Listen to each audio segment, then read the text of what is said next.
안녕하세요. 오늘도 사연 살롱을 찾아주셔서 감사합니다. 이혼 후 제2의 인생을 살고 있는 40대 여성이에요. 한때는 이혼하면 세상이 무너지는 줄 알았던 때가 있었어요. 이혼을 하면 인생의 실패자가 되는 줄 알았거든요. 하지만 지나고 보니 그게 얼마나 어리석은 생각인지 뼈저리게 느끼게 되네요. 잘 살던 집이 망하면 막내가 고생이고 못 살다가 살림이 피면 첫째가 고생이라고 하잖아요. 저는 후자의 경우예요. 저희 남매는 7살 차이가 나요. 엄마가 저를 낳으실 때 임신 중독으로 고생을 엄청 하셔서 아빠가 내 인생에 둘째는 없다라고 못 박으셨으니까요. 하지만 모든 일이 그렇듯 아이가 생기는 걸 인간의 힘으로 어쩔 도리가 있나요? 엄마는 동생을 임신한 지 5개월이 넘어서야 임신 사실을 알게 되셨고 결국 둘째를 낳게 되셨어요. 다행히 저를 낳을 때와는 달리 동생을 낳으실 때는 별 탈 없이 순산을 하셔서 그나마 다행이었죠. 그래서 저와 동생은 나이 차이가 많이 나요. 맞벌이를 하시는 부모님 때문에 동생은 주로 제가 돌봐야 했어요.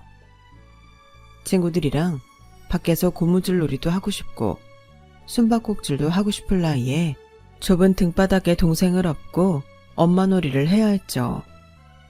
하지만 그것도 나름대로 좋았어요. 동생이 너무도 사랑스럽고 귀여웠거든요. 제가 방과 후에 늘 집에서 동생과 지내는 걸 아는 친구들은 저희 집에 놀러와 저와 함께 동생과 놀아주곤 했어요.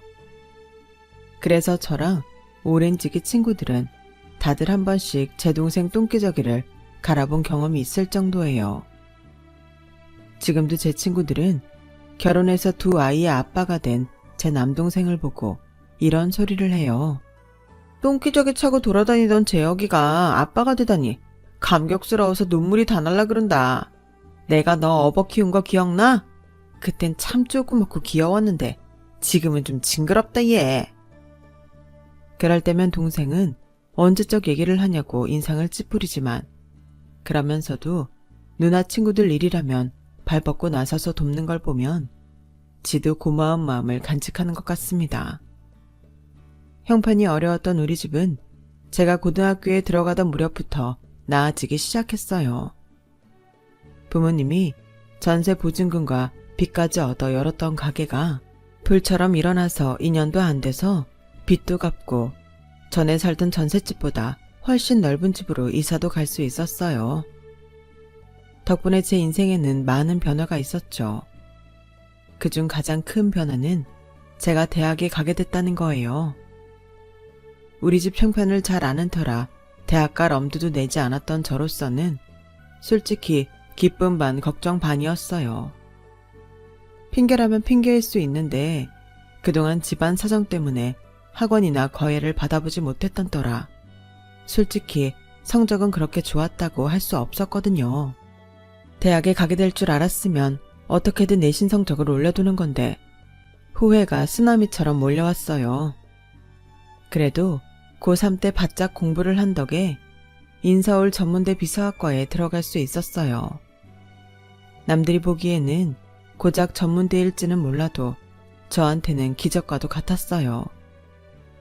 아예 포기하고 있던 삶에 작은 빛이 들어온 기분이었거든요.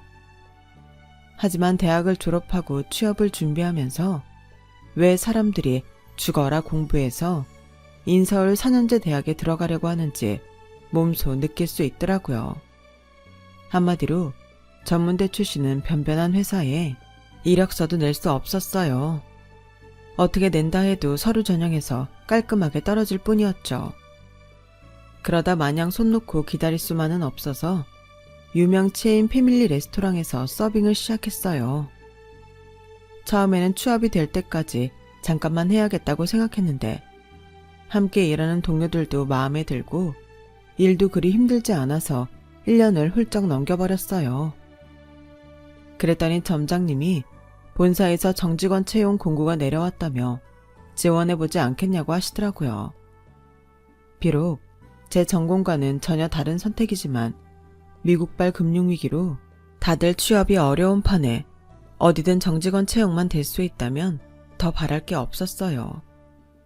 처음엔 되면 좋고 안 돼도 그만이라는 식으로 정직원 채용에 지원을 했는데 막상 합격자 발표를 앞두고 나니 일이 손에 안 잡히고 체한 것처럼 답답하더라고요. 그러다 점장님을 통해 합격 소식을 전해 듣고 나서야 속이 뻥 뚫리는 것처럼 시원해졌어요. 아르바이트생으로 일하던 직장에서 정직원으로 일하게 됐지만 업무적으로는 크게 달라진 게 없었어요. 달라진 게 있다면 제가 연애를 시작했다는 것 정도였죠. 직장 동료는 아니고 저희 매장 런치타임 시간에 자주 오는 손님인데 우연히 극장에서 마주치게 된 거예요. 그날 저는 친구랑 막 개봉하는 영화를 보기로 했는데 그날따라 차가 안 막혀서 40분이나 일찍 도착을 하게 되었어요. 그런데 약속 장소에 도착하자마자 친구가 일이 생겼다며 약속을 취소하자고 하는 거 있죠. 일찍 도착한 김에 미리 영화표까지 예매를 해둔 터라 난감했는데 그때 가게 단골 손님이랑 우연히 마주치게 된 거예요. 평소 보고 싶었던 영화가 개봉했길래 일행이 없음에도 혼자 나왔다고 하더군요. 마침 제가 예매한 그 영화였죠. 어차피 표도 남는 김에 같이 보기로 했고 답례로 저녁을 사주겠다고 해서 데이트 아닌 데이트를 하게 되었어요. 얘기를 들어보니 직장이 저희 매장 근처에 있다더라고요. 근처에 딱히 먹을 만한 데가 없어서 동료들과 저희 매장 런치타임을 자주 이용한다고요. 사실 전 한식파예요. 그래도 어떡해요. 일개 사원 나부랭이가 선배들한테 나 먹고 싶은 거 먹자고 할 수도 없고 직장인에 비해줘. 그 말을 듣는데 솔직히 뜨끔했어요. 저는 그 손님이 저한테 관심이 있어서 자주 우리 매장을 찾는 줄 알았거든요. 매장에서 마주칠 때마다 저한테만 유독 환하게 웃어주는 것도 그렇고 종종 막대사탕이나 초콜릿 같은 것도 주고 가곤 했거든요. 그런데 단순히 직장이 가까워서라니 밥을 먹는 내내 얼굴이 화끈거렸어요. 비록 제가 김칫국을 먼저 마시긴 했지만 결과적으로는 떡도 먹게 된 셈이었어요. 그날 이후로 많이 가까워진 우리는 얼마 뒤에 사귀게 되었거든요. 한식을 좋아하는 남자친구를 위해 저는 엄마 몰래 밑반찬이며 김치 등을 싸다 나르기 시작했어요. 하지만 꼬리가 길면 밟힌다고 엄마한테 딱 걸리고 만 거예요. 쥐새끼처럼 냉장고에서 반찬 훔치지 말고 가게로 한번 데려와. 식어 빠진 밑반찬 말고 제대로 솜씨 발휘해서 먹여줄 테니까. 어차피 들킨 거 이참에 공개 연애하고 떳떳하게 만나자 싶어서 얼마 뒤 부모님이 운영하시는 한정식집에 남자친구를 데리고 갔어요. 딸의 남자친구를 보는 엄마는 마치 미래의 사위를 만난 것처럼 극진히 대하셨어요. 하지만 아빠는 달랐죠. 마치 당신 딸을 훔치러 온 도둑놈 보듯 못마땅한 표정으로 남자친구를 대하셨어요. 어쩌면 그때 이미 아빠는 제 남편의 됨됨이를 알아보셨는지도 모르겠네요. 자기 부모님 가게 말이야. 맛집으로 유명한가 봐. 우리가 잠깐 가 있는 동안에도 손님이 끊이질 않는 걸 보니까. 한정식은 단가가 비싸서 그 정도로 손님이 들 정도면 한 달 수입도 꽤 되시겠는걸? 이야, 내 여친 은근 있는 집 자식이었네. 있는 집은 무슨, 우리 집 살만해진 거 몇 년 안 돼. 나 고2 때까지도 우리 집 정말 어려웠어. 그러다 부모님이 새로 시작한 식당이 잘 돼서 지금처럼 살게 된 거야. 그동안 우리 부모님이 고생이 많으셨지. 그럼 나중에 식당은 누가 물려받는 거야? 같은 요식업에 있으니까 자기가 물려받는 거지? 그거야 모르지. 내 동생이 진로를 어떻게 결정할지 모르니까. 난 지금 다니는 회사에 만족해. 딱히 부모님 가게에 욕심 없어. 그때는 남편이 왜 그렇게 내 부모님 가게에 관심이 많은 건지 잘 몰랐어요. 남편이 얼마나 돈에 연연하는 인간인지 몰랐으니까요. 그저 여자친구네 가게니까 신경을 써주는구나 할 뿐이었죠. 눈에 콩깍지가 씌이면 진실을 보는 눈도 흐려진다고 저는 제 남편이 내 인생 최고의 선택이 될 거라 믿었어요. 그래서 결혼까지 감행하게 되었죠. 왜 결혼하고 확 변하는 배우자들 있잖아요. 제 남편이 그랬어요. 결혼 전에는 몰랐는데 엄청 돈에 민감하더라고요. 좋게 말하면 절약정신이 투철한 거고 나쁘게 말하면 지질이 궁상을 떠는 타입이었죠. 결혼하고 반년쯤 됐을 때였어요. 당시 동생은 군입대를 앞두고 휴학을 한 뒤 극장에서 아르바이트를 하고 있었어요. 부모님한테 충분한 지원을 받을 수 있음에도 자기 용돈은 직접 벌어 쓰겠다고 그러는 거였죠. 그런 동생이 기특하기도 하고 안쓰럽기도 했던 저는 남동생과 남동생이랑 함께 극장에서 알바를 하는 친구들을 제가 일하는 매장으로 불렀어요. 밥 한 끼 사주고 싶었거든요. 덩치 큰 사내 녀석들이라 그런지 스테이크에 사이드 메뉴까지 잔뜩 시켜주었는데도 순식간에 해치우더라고요. 예상보다 돈은 많이 깨졌지만 동생들이랑 차이가 많이 나서 그런가 녀석들이 잘 먹는 모습을 보니 돈 생각은커녕 마냥 기분이 좋더라고요. 그런데 후식을 먹던 동생 친구 하나가 대뜸 그러는 거예요. 누나, 비싼 스테이크까지 사주셔서 맛있게 잘 먹긴 했는데요. 매형이 알면 뭐라고 하지 않을까요? 매형 구두쇠잖아요. 영화도 우리 일하는 극장에 와서 매번 공짜로 보고 가시던데. 그게 무슨 소리니? 재혁아, 네 매형이 너 일하는 극장에 다녀갔어? 어? 아, 근처에 일이 있다고 잠깐 들렀더라고. 얌마, 넌 왜 쓸데없는 소리라고 그래? 왜? 그냥 누나한테 말씀드려. 누나, 재혁이 이 자식이 말 안 한 모양인데요. 솔직히 매형이 좀 너무 심한 것 같아요. 저희가 극장에서 일하긴 하지만 그렇다고 공짜로 영화를 보여드릴 여력은 없거든요. 그럴 짬도 안 되고요. 근데 매형이 툭 하면 극장에 와서 재혁이 이름 대고 공짜 영화를 보고 가신다니까요. 혼자만 오면 말도 안 해요. 여동생이 부모님까지 모셔오는 것도 모자라서 저번에는 직장 동료들까지 데리고 와서는 공짜로 보고 가셨어요. 그거 매번 재혁이가 대신 결제하는데 정말 몰라서 그러는지 알면서도 그러는지 해도 너무해요. 동생 친구로부터 그런 얘기를 들으니 창피해서 쥐구멍이라도 숨고 싶은 심정이었어요. 동생은 그런 게 아니라며 신경 쓰지 말라고 하는데 제가 제 남편을 모르나요? 이놈의 인간이 이러는 거 처음 아니었거든요.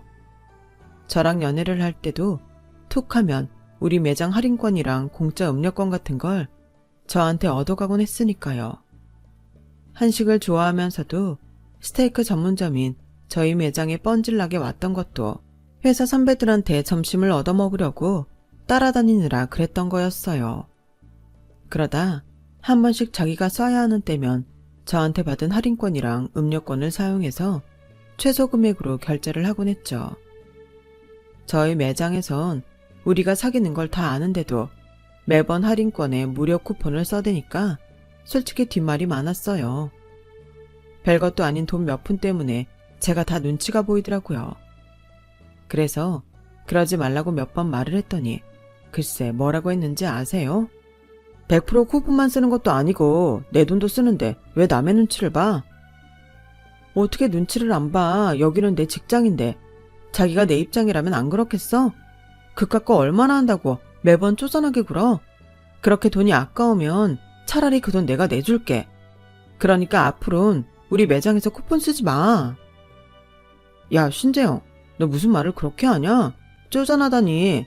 내가 나조차고 이러는 줄 알아? 한 푼이라도 빨리 모아야 우리 결혼할 때 번듯한 집 한 칸이라도 마련할 거 아냐. 내 딴엔 우리 미래를 위해서 노력하는 건데 넌 어떻게 내 마음도 몰라주고 그런 소리를 해. 정말 실망이다. 우리의 미래를 위해 한다는 남편의 말을 철석같이 믿은 저는 이후로 남편의 짠돌이 행동을 비난할 수 없었어요. 그때 제대로 싹을 잘라놓지 못한 게 지금까지 이어지게 된 거죠. 그날 밤 저는 남편한테 앞으로 내 동생이 일하는 극장에 가지 말라고 했어요. 당신 동생이라면 그러겠어? 어린 게 부모 도움 안 받고 지 손으로 벌어서 등록금 만들겠다는데 도와주지는 못할 망정 어떻게 그 돈을 삥을 뜯냐? 야, 내가 양아치냐? 삥을 뜯게? 난 처남이 대신 결제하는 거 몰랐어. 알았으면 내가 그랬겠냐? 당신은 알았어도 그럴 인간이야. 내가 당신을 몰라? 내 동생 돈으로 영화 보면서 아가씨랑 시어머니, 게다가 직장 동료들까지 모르고 왔다며. 뻔하지. 매번 당신이 얻어먹다가 한턱 쏴야 될 차례가 되니까 돈 안 들이고 해결하려고 찾아간 거잖아. 암튼 더는 안 돼. 지금까지 내 동생한테 삥 뜯은 영화값 다 물어내고 앞으로 밥을 먹든 영화를 보든 당신 돈으로 해결해. 저는 남편한테 영화표 값을 받아서 남동생 계좌로 붙여주었어요. 그리곤 남편을 시켜 앞으로는 이런 일 없을 거라고 동생한테 사과하도록 시켰어요. 그리고 한참 동안 남편의 짠돌이 행동은 잠잠해졌어요. 하지만 사람이 그리 쉽게 변하나요? 차라리 똥개가 똥을 끊는 게 빠르죠. 몇 년 잠잠한 줄 알았던 남편의 나쁜 행동은 그동안 제가 몰랐던 거지 여전히 지속되고 있었더라고요. 한때 가게 증축까지 할 정도로 장사가 잘 되던 부모님 식당은 근처에 있던 기관이 지방으로 이전을 하면서 매출이 확 줄기 시작했어요. 기관 관련 사람들이 올려주는 매출이 전체 매출의 40%가량이 됐던 탓에 부모님 가게는 타격이 엄청났죠. 저는 출가해서 따로 살고 있어서 정확한 사정은 몰랐는데 증축하면서 은행 대출을 받은 것 때문에 많이 힘들었던 모양이에요. 매출은 줄고 빚은 늘고 매달 고정적으로 나가야 하는 인건비에 은행 이자까지, 그걸 또 갚느라 집을 담보로 빚을 지고 또 갚느라 허덕이고, 이런 악순환을 몇 년 지속하면서 가사는 많이 기울게 되었어요. 모르는 사람이 보기에는 집도 있고 그 큰 가게도 있는데 웬 엄살이냐고 하겠지만 속빈 강정이나 다름없는 상태였던 거죠. 딸인 저는 그것도 모르고 가게 매상에 좀 떨어졌나 보다 생각하는 정도였어요. 그런데 하루는 퇴근 후 남편이 그러더라고요. 여보, 내가 이런 말하긴 좀 그렇지만 장인어른 가게 말이야. 전만 못한 것 같아. 먹는 장사는 자고로 싱싱한 재료가 기본인데 오늘 가보니까 영 아니더라고. 이번뿐만이 아니야. 어떻게 된 게 점점 엉망이야. 이러다가 손님 다 끊기겠어. 당신이 장모님께 얘기 좀 해. 반찬에 신경 좀 쓰라고. 그리고 일하는 사람 좀 더 쓰시라고 해. 배를 눌러도 한참 지나서야 온다니까. 서빙 아줌마 말로는 일손이 부족해서 그런다는데 그게 말이 돼? 인당 얼마짜리 한정식인데 일손이 딸리면 인력을 더 투입해야지. 그걸 손님한테 떠넘기면 곤란하지. 암튼 이런 식이면 문 닫는 거 시간 문제야. 그래? 안 그래도 저번에 갔을 때 자주 보던 식당 직원들이 안 보여서 이상했는데 가게 장사가 그렇게 안 되나? 근데 자기야, 자기는 어떻게 시시콜콜하게 우리 가게에 대해 잘 알아? 꼭 아빠 가게에 출근 도장 찍는 사람처럼? 제 말에 남편은 뜨끔했는지 괜히 말을 돌리며 욕실로 들어가려고 했어요. 혹시 또 우리 가게에서 사람들 끌고 가서 공짜 밥 먹는 거 아니야? 말해봐, 그런 거냐고. 아니야, 접대차 몇 번 가긴 했지만 돈 내겠다고 카드까지 내밀었어. 장인어른이 안 받겠다고 하도 그러셔서. 아, 인간아, 넌 왜 그러고 사니? 자기가 퍽도 돈 내려고 했겠다. 돈 안 받을 거 뻔히 알고 거기로 간 거면서. 당신 솔직히 말해. 장인 가게 문 닫는 게 걱정되는 게 아니라 앞으로 공짜밥 못 먹게 될까봐 그게 걱정되는 거지? 어쩜 사람이 이렇게 구질구질하냐? 어떻게 나이를 먹고도 철이 안 드냐고. 더 들 것도 없어. 그동안 공짜밥 먹은 돈 당장 물어내. 물어내라고. 그날 밤 저는 남편과 부부싸움을 했어요. 남편은 한두 번 갔을 뿐이라고 했지만 다음날 제가 가게에 전화해 직원한테 물어본 바로는 남편의 무전취식은 우리가 결혼한 이후 거의 매달 그래왔더라고요. 가게가 잘 될 때는 이 집 사위니까 그러려니 했지. 근데 하루에 손님이 몇 테이블 안 되는 날까지 일행까지 몰고 와서 공짜밥을 먹으니까 솔직히 좀 얄밉더라고. 안 그래도 내가 몇 번 재영이 너한테 말하려고 했는데 사장님이 한사코 말리시니 어쩌겠어. 미우나 고우나 내 딸 자식이랑 사는 사위인데 그깟 밥값 몇 푼 때문에 빈정상하게 하면 되겠냐고 그러시더라. 그나저나 재영아, 가게도 가게지만 사장님 건강이 많이 안 좋으셔. 너랑 재혁이한테는 말하지 말라고 하셨는데 에휴, 병원에선 가망이 없다고 그러나 봐. 어쩌니?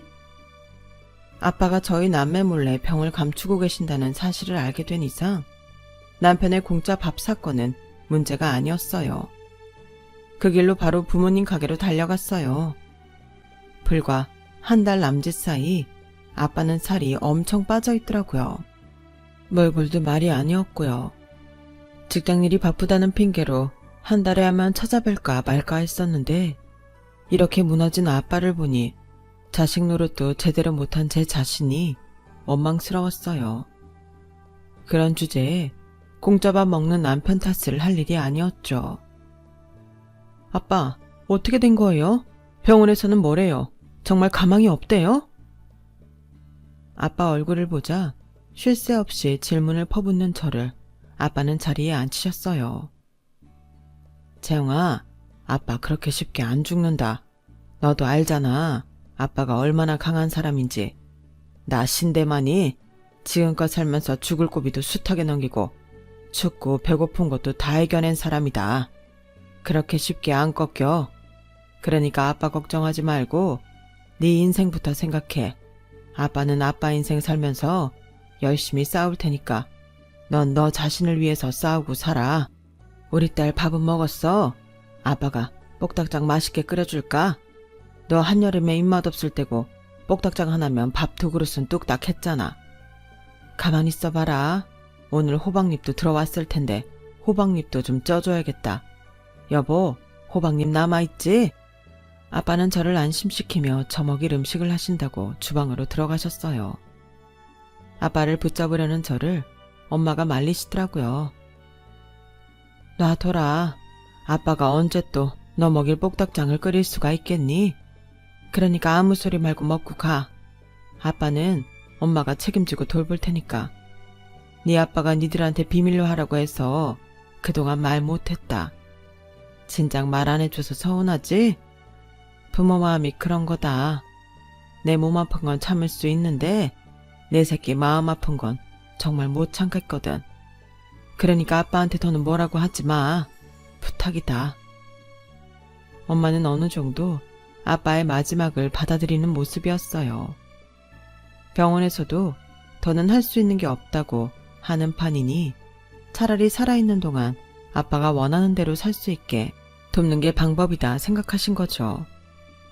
부모님 가게는 그 후로 몇 달 뒤 폐업을 하셨고 가게를 정리한 돈으로 직원 월급과 약간의 퇴직금 그리고 은행 빚을 정리하셨어요. 살던 집도 팔고 작은 빌라로 이사를 하셨죠. 그리고 아빠는 이사를 하고 한 달여쯤 지나 세상을 떠나셨어요. 장례기간 내내 의연하게 아빠의 죽음을 받아들이셨던 엄마는 장례식이 끝나자 마치 혼이 쏙 빠진 사람처럼 그대로 푹 쓰러지셨어요. 먹는 것도 싫다 하시고 그저 자리 보존하고 누워만 계셨죠. 남동생이 곁에서 보살피고는 있지만 그래도 엄마가 걱정되는 건 어쩔 수 없었어요. 그래서 출근 전과 퇴근할 때 친정에 들러 엄마 상태를 확인하고 오곤 했죠. 그러던 어느 날이었어요. 남편이 머마려운 개처럼 끙끙대며 제 눈치를 보더라고요. 뭔데? 말해. 나한테 할 말이 있어서 그러는 거잖아. 저기 여보. 그 아버님 장례식 때 들어온 조의금 말이야. 그게 생각보다 액수가 꽤 크더라고. 아버님이 가게를 크게 하셔서 그런가 보통 마당 말이 아니셨나 봐. 그래서 말인데 그 돈 우리가 관리하면 어떨까? 어차피 어머님 들어도 지금 제정신이 아니라서 관리 잘 못하실 거야. 뭐? 그럼 그걸 아직 당신이 가지고 있었던 거야? 조의금은 진작에 재영이한테 줬어야지. 그걸 왜 당신이 가지고 있어? 여보, 따지고 보면 이건 아버님이 주신 유산이나 다름없는 거야. 근데 왜 처남한테 다 줘야 되는데? 여긴 당신 목도 있는 거라고. 그래, 당신이 정 그렇게 나온다면 딱 절반만 내가 굴려볼게. 사람한테 반 보내고 나머지 반은 내가 제대로 불려줄 테니까 당신은 나만 믿어. 믿긴 뭘 믿어. 장례식 치를 때 당신이 뭐 한 게 있다고. 장례식장에서 물품 중간 결제할 때마다 당신이 어떻게 했는지 잊었어? 매번 상주짜리 시키는 내 동생 데려다가 돈 내게 했잖아. 그거 먼저 결제해주고 나중에 받으면 될걸. 자기 주머니에서 돈 나가는 거 싫어서 울다 지쳐 잠든 내 동생 깨워서 기어이 결제하게 했잖아. 그런 사람이 내 아빠 조의금은 탐나니? 그럼 내가 한 가지 알려줄까? 우리 아빠 앞으로 빚이 1억이나 있대.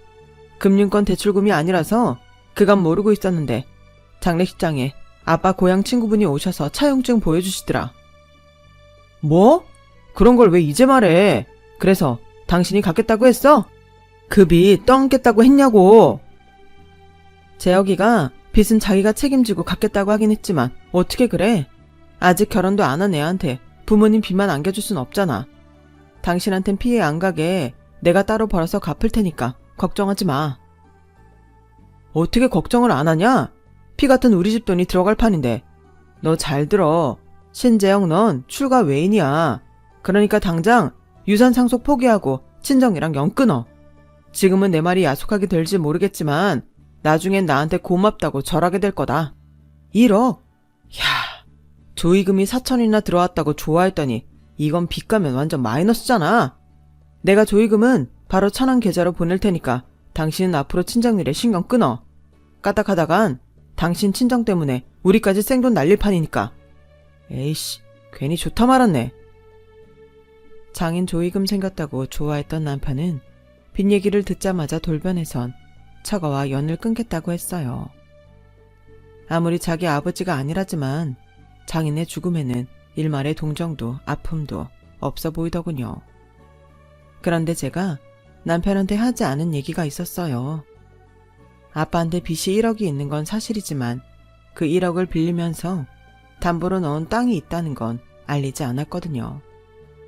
당시 가게 사정이 안 좋아서 아빠는 시골에 사주었던 땅을 담보로 친구분한테 돈을 빌렸던 모양이었어요. 당장 땅을 내놔도 규모가 커서 사겠다는 작자도 안 나서는 데다 가지고 있으면 값이 한참 오를 땅을 헐값에 팔기 싫어서 그러셨던 거죠. 아빠 친구분은 친구 사이에 무슨 담보를 거냐고 거절하셨지만 아빠는 잘못되면 재수씨 얼굴을 어떻게 보냐며 빌린 돈보다는 10배 더 비싼 땅을 담보로 거신 거였어요. 그 덕분에 친구분 댁에서도 별 말이 없었던 거고요. 그러니 남편 말대로 아빠 유산을 포기하면 빚은 사라지는 거지만 땅도 날아가 버리는 거였죠. 남편이 알면 기겁을 하겠지만 그 인간이 내 아빠 땅을 유산으로 받게 됐다고 신나하는 꼴은 못 보겠어서 끝까지 입을 다물었어요. 그런데 이 인간이 더는 내 친정에서 빼먹을 게 없다고 판단했는지 휴대폰에 저장돼 있던 우리 엄마 전화번호랑 내 동생 번호까지 차단을 했던 모양이에요. 엄마가 김서방이랑 통화가 안 된다고 저한테 전화했더라고요. 그래서 남편한테 물었더니 그러는 거예요. 당연히 차단했지. 당신도 차단해. 빚 있는 처가는 등지고 사는 게 최선이라니까. 혹시나 해서 하는 말인데 앞으로도 내 허락 없이는 10원짜리 동전 하나도 처가에 주지 마. 불쌍하다고 상대해주다 보면 우리 집 안방까지 치고 들어올 테니까. 빚에 쪼들리다 보면 사람이 양심이고 뭐고 없어지거든. 지금이야 장모님이랑 처남이 면목 없어서라도 우리한테 들러붙지 않겠지만 사람 일 모르는 거야.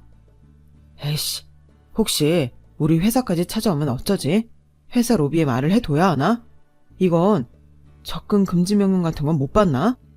조의금 빼고 남은 빚 6천에 저리도 벌벌 떨며 매정하게 구는 남편을 보니 없던 정도 뚝 떨어져 버렸어요. 인간아, 네가 그동안 우리 집에서 해먹은 게 얼마니? 우리 결혼할 때 우리 아빠한테 돈 빌려서 이 집 얻는데 보탠 건 기억 안 나? 따지고 보면 너도 우리 아빠한테 채무자인 셈이잖아. 그뿐이니? 네 여동생 결혼할 때 혼수비 부족하다고 나 몰래 우리 엄마한테 돈 꿔다 쓴 거 기억하지? 그거 안 갚으려고 네가 한동안 우리 집 발길 끊었었잖아. 나중에 엄마한테 그 얘기 듣고 내가 그 돈 갚아줬어. 너 그 돈 왜 안 갚는 건데? 네 돈은 네 돈이면서 왜 내 돈도 네 돈처럼 쓰는 거냐고. 야, 그러니까 그 돈을 네가 왜 갚아? 장모님이 안 갚아도 된다고 하신 건데 네가 괜한 돈 써놓고 이제 와서 나보고 갚으라 그러면 안 되지. 왜 안 갚아도 돼? 우리 엄마 돈을 네 동생한테 쓴 건데 왜 안 갚아도 되냐고. 니네 집에 쓰는 돈은 안 아까우면서 우리 아빠 빚은 그렇게 무섭니? 장모 전화번호까지 차단할 정도로 그렇게 무서웠어? 남이라도 이렇게는 안 해. 단물 다 빼먹고 이렇게 팽하진 않는다고. 이런 인간을 남편이라고 믿고 살았다니 내가 미친년이다. 그래, 내 친정 식구들 차단하는 마당에 언제든 마누라라고 차단 못하겠니? 내가 그 꼴을 보느니 차라리 지금 헤어지는 게 낫겠다. 우리 헤어져. 너처럼 이기적이고 돈 앞에서 구질구질한 쫌생이랑은 더는 못 살겠으니까. 애 안 생긴다고 그렇게 걱정을 했는데 헤어지자고 마음먹으니까 너랑 사이에 애가 없는 게 이렇게 다행스럽다. 그렇게 저는 남편과 이혼을 했어요. 이혼녀가 되는 게 겁이 나서 그동안 꾹 참고 살았었는데 막상 이혼을 하고 나니 괜한 걱정을 했다 싶더라고요. 이혼을 하면서 신혼집을 장만할 때 저희 아빠가 해주셨던 돈이랑 공동재산을 나눈 돈으로 아빠 친구분한테 빚진 돈을 갚았어요. 그리곤 친정에 들어가 살게 되었죠. 그리고 몇 년 뒤에 저는 퇴사를 하고 동생과 함께 가게를 차렸어요. 아빠가 남겨주신 시골 땅을 꽤 높은 값에 팔아서 작은 건물을 샀는데 1, 2층은 식당으로 쓰고 3층은 동생네 부부가, 4층은 엄마랑 제가 살고 있어요. 요식업계에서 일했던 경험과 엄마의 손맛과 운영 노하우 덕분에 가게는 무사히 돌아가고 있어요. 예전에 부모님이 한정식집을 하실 때처럼 엄청나게 돈을 벌어들이지는 못하지만 직장 생활을 하던 때보다는 수입이 몇 배 늘었으니 후회는 없어요. 아, 제 전남편이요. 언젠가 저희 가게로 찾아왔더라고요. 지인을 통해 제가 건물을 샀다는 소식을 듣고는 어떻게 콩고물이 안 떨어질까 하고 온 거였죠. 시종일관 울상을 하는 걸 보니 이혼 안 했으면 이게 다 내 건데 이런 생각을 하는 것 같더라고요. 주변에 베풀고 사는 사람한테는 언제고 보답이 오지만 칼같이 자기 이득만 취하고 사는 사람들한테는 얄짤없는 게 세상 이치라는 걸 전 남편도 좀 깨달았으면 좋겠네요. 그래야 좀 베풀고 살 거 아니겠어요? 뭐 남남이 된 마당에 그러거나 말거나지만요. 저는 더 마음 곱게 쓰며 살아보려 합니다. 지금까지 제 사연을 들어주셔서 감사합니다. 건강이 최고죠. 항상 건강하시고 행복하세요. 여러분, 사연 댓글에 응원과 현명한 조언 부탁드려요. 좋아요와 구독은 저에게 큰 힘이 됩니다. 오늘도 좋은 일 가득하세요.